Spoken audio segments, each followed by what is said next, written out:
So 5,000 subs, a bit of a milestone, I might say.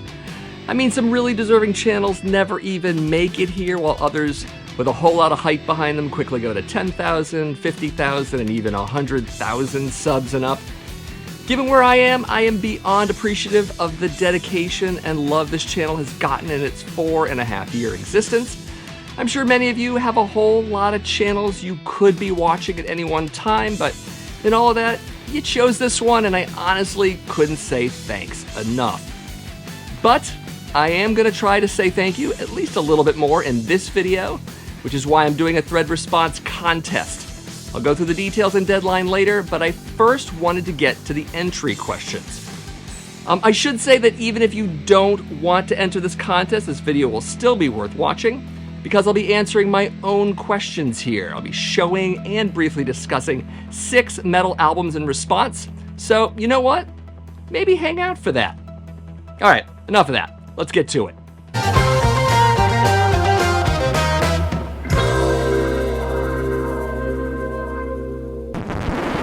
So number 1, show me an album with a guest performer who really brings something great to the music he or she is on. Also tell me what you dig about the appearance as well. So for me, let's talk about the 5th studio album from American power metal band Manowar.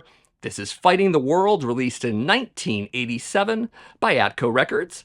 My copy here is an original. So the guest appearance is on a single track, in fact, a literal single. And while I like the original 1983 studio version a bit more musically, I actually prefer our guest performer's alternate take on this 1987 album version quite a bit more. Of course, that performer is none other than American actor and filmmaker Orson Welles, who does very dramatic spoken parts in the track Defender. So, Defender is a pretty great song, but Welles' contribution to it really puts it over the top. In fact, I'm not sure I would even want to hear this song without Welles on it. Of course, he also did something similar for Manowar on their debut album Battle Hymns, namely on the track Dark Avenger. And while that's a pretty good performance, it's definitely bested by Defender. Either version, actually. So yeah, Orson Welles, a highly respected artist who's also on a couple metal records. Amazing. Number 2 is show me an album from a band's catalog where a member is only on that release and then quits or dies or is fired. If you can come up with 2 or 3 or even more one-and-done members from that same record, even better. My choice is the 7th studio album from American progressive death metal band Death.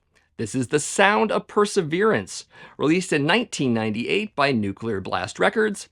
My copy is a 2021 reissue from Relapse Records. So, final album for this band before its founder, guitarist and vocalist Chuck Schuldiner, died 3 years later.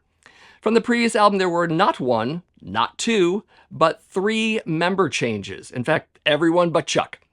On this album are guitarist Shannon Hamm, bassist Scott Clendenin, and drummer Richard Christie. Sadly, neither Chuck nor Scott are with us anymore, and while some might call this a de facto Control Denied album, it's still under the Death moniker, so for me, it counts as a one and done for 3 official members of this particular band. So there you go. Number 3 is show me an album with a track that contains vocals not human.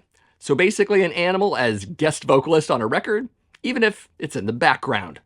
Well, that animal can be found on the debut album from American heavy metal band Dio. This is Holy Diver, the album, released in 1983 by Warner Brothers. This is an OG copy, by the way. Picking this album for its closing track, Shame on the Night, which starts with wolf howls. There's also a partially backwards message at the end of this song, but that's no animal. That's just Ronnie James Dio trying to ruffle feathers back in the mid-'80s. Incidentally, the message is crucify the diver, most likely this guy here. But anyways, yeah, wolf howls, which makes sense. Wolves are considered children of the night, at least by Dracula and Dio.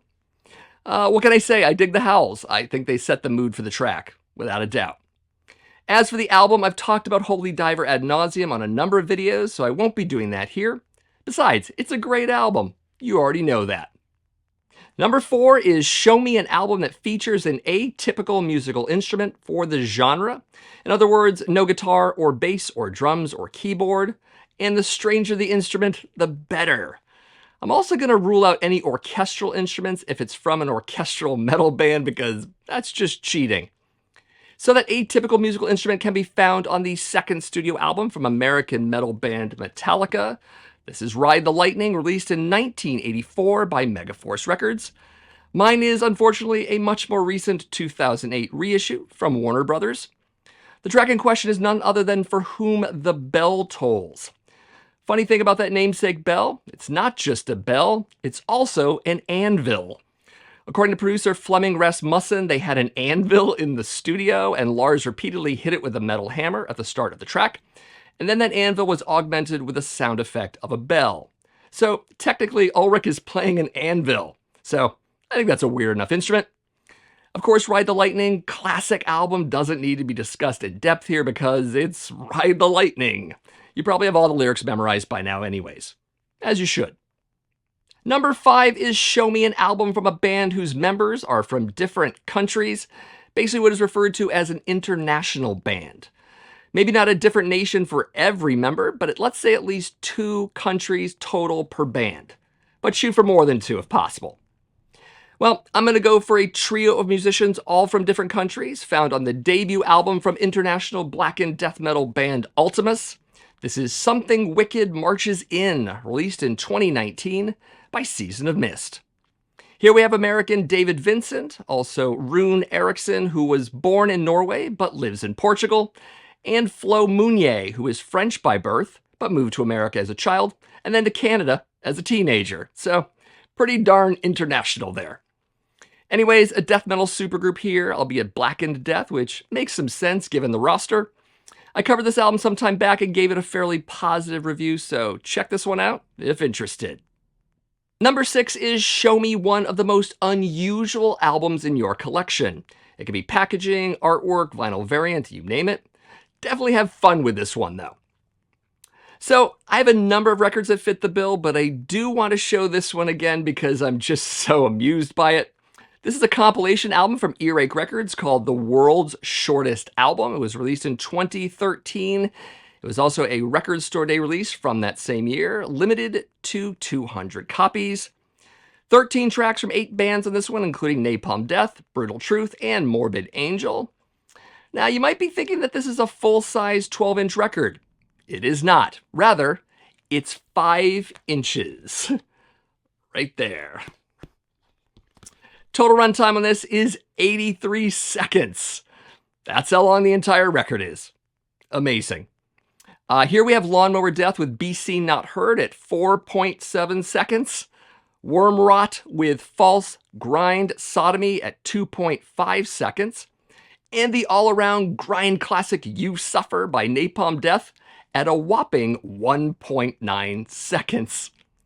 So, if you think you have no time for music in your life, you definitely have time for the world's shortest album from Earache Records. So if you decide to shoot a video, really think out your choices, and of course, show me physical media for albums, not just graphics. So vinyl, cassettes, CDs, all of that. Also, feel free to do some research. I recommend not only going through the very albums you select, but also using Wikipedia, Discogs, Metal Archives, old interviews, magazines, you name it. Tons of resources out there at your disposal, so just use the internet. Anyways, contest ends on June 6th of 2023, so 6 questions due on the 6th month of the 6th day. That's right, 3 6s. Also hope you enjoyed my choices. Perhaps they inspired you to jump on this thread video with your own responses, but even if you're not, you got to hear about 6 kick-ass albums. So, I don't know, there you go. Anyways, now comes the contest part. I'll be offering up 2 prize packages consisting of 5 vinyl records apiece, which means there will be 2 winners total. Here's what you can win. Package 1 will include Gojira with Fortitude. There's your vinyl.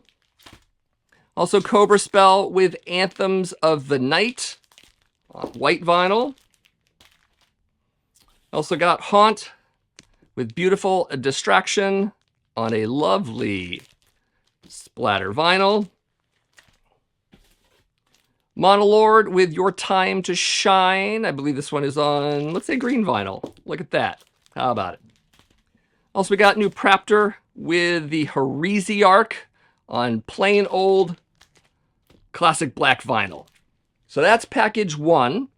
Package 2 will include At the Gates with the Nightmare of Being. That's on that lovely shade of something. Also got Confess with Haunters. Classic black on that one. We have Hessian with Mercenary Retrograde. Also on black. We got Vanek with 3. Look, it's black again. And Hazard with Delirium. And that's on this little 2-colored variant. As for entering the contest, all you have to do is make a video here on YouTube, answer the questions as specified, and then let me know in the comments of this video that you did so. Very important to tell me in the comments that you did this so I know to actually put you in the drawing. Then I'll draw the 2 winners in a future video and soon after contact those winners for shipping addresses. Again, the contest ends on June 6th of 2023 and the drawing video will post the following Monday on June 12th of the same year. If you're seeing this video after that date, then yep, it's all over. Sorry.